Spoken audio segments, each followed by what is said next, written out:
जय श्री कृष्णा भक्तों, चलिए सुनते हैं अधिक मास कथा का 11वां अध्याय, जिसमें नारद मुनि कहते हैं, हे मुने, सब मुनियों से भी महाकठिन ऐसा कौन सा तप उस बाला ने किया, वो हमसे कहिए। तब नारायण बोले, वह बाला सनातन शिव का अत्यंत उग्र तप करने लगी, जिनके सर्पों के आभूषण नंदी भृंग से सेवित 24 तत्वों और तीनों गुणों से सतुत्य किए गए।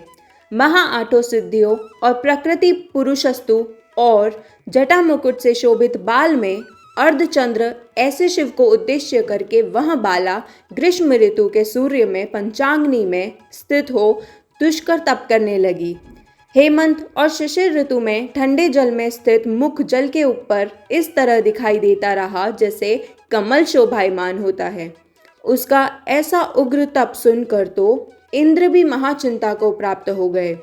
हे अर्जुन, सब देवताओं को और महर्षियों को सराहने योग्य ऐसे उग्र तप में प्रवृत्त हुई ऋषि कन्या को 9000 वर्ष बीत गए। फिर पार्वतीपति शंकर ने उसके तप से प्रसन्न होकर अपना अगोचर रूप दिखाया। उस रूप को देखकर वह कन्या झटपट खड़ी हो गई, मानो उसकी देह में प्राण आ गए हो। तब से उसका शरीर जो दुर्बल हो गया था, मानो हष्ट पुष्ट हो गया। उस बाला ने नम्र होकर श्री शंकर को प्रणाम किया और वंदित विश्व वंदित श्री शिव का मानसोपचार से पूजन किया और उनकी स्तुति करने लगी।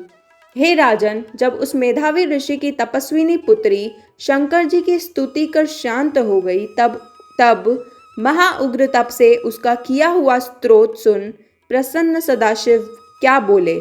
वो बोले, हे तपस्विनी, तेरा कल्याण हो, मनवांछित वर मांगो। महा आनंद में मग्न बाला ऐसा सुनकर प्रसन्न हुए शिव जी से यह वचन बोली कि हे दीनानाथ, यदि आप हम पर प्रसन्न हो तो हमें पति दीजिए। ऐसा वह 5 बार कहकर शांत हो गई। तब शिवजी मुनि बाला से बोले, कन्ये, तूने जो भी अभी अपने मुख से कहा है वैसा ही होगा। तूने 5 बार पति मांगा, सो हे बाला, तेरे 5 पति होंगे। कृष्ण जी कहने लगे, शिव के ऐसे अनीति प्रिय वचन सुनकर वह बाला बोली, हे सदाशिव, एक स्त्री का एक ही पति हो सकता है ना? कहीं भी 5 पतियों वाली स्त्री ना तो देखी है और ना सुनी है। एक पुरुष की 5 स्त्रियां तो हो सकती है, पर मैं 5 पतियों वाली कैसे होंगी? आपको ऐसा कहना योग्य नहीं। हे प्रभु, ऐसा वरदान देने से आपको ही लज्जा होगी। उस बाला के ऐसे वचन सुनकर श्री शिवजी बोले कि इस जन्म में नहीं, अगले जन्म में होंगे। वहाँ तू तपोबल से योनि से उत्पन्न नहीं होगी और वहाँ भर्ता से उत्पन्न सुख को प्राप्त हो परम पद को प्राप्त करेगी। दुर्वासा मेरा ही रूप है, तूने उनका तिरस्कार किया है। यदि दुर्वासा को पायमान हो जाते तो तीनों लोकों को जला देते। तूने अत्यंत ब्रह्म तेज का तिरस्कार किया है। तूने भगवान के प्रिय पुरुषोत्तम मास का भी व्रत नहीं किया, जिसे श्री कृष्ण ने सारे ऐश्वर्य सौंप रखे हैं। हे बाले, मैं ब्रह्मादिक देवता और नारद आदि तपस्वी जिन भगवान की आज्ञा नहीं टाल सकते, तूने उसे नहीं पूजा और अनादर भी किया, इसलिए तेरे 5 पति होंगे। हे बाले, जो पुरुषोत्तम मास की निंदा करता है वो घोर नरक में जाता है। उसके विपरीत कभी भलाई नहीं होती।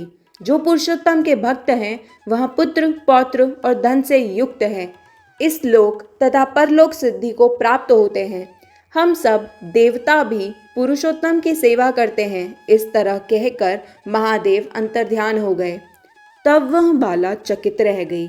सूत जी बोले, हे ऋषियों, सदाशिव के अंतर्ध्यान होने से वह बाला भी चिंतित हो गई। और इसी प्रकार 11वां अध्याय समाप्त होता है। बोलो श्री कृष्ण भगवान की जय।